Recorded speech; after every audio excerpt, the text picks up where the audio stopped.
You ask Tiger to solve. This deals with linear equations with one unknown. The final result is x equals -4. Let's solve it step by step.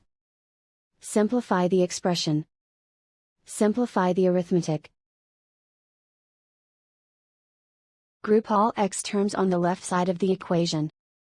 Subtract 11x from both sides. Group like terms. Simplify the arithmetic.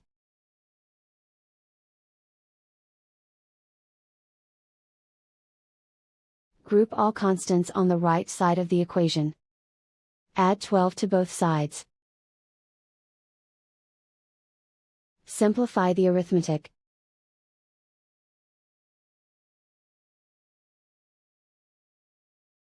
Isolate the x.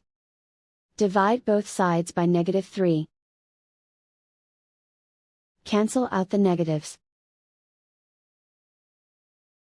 Simplify the fraction.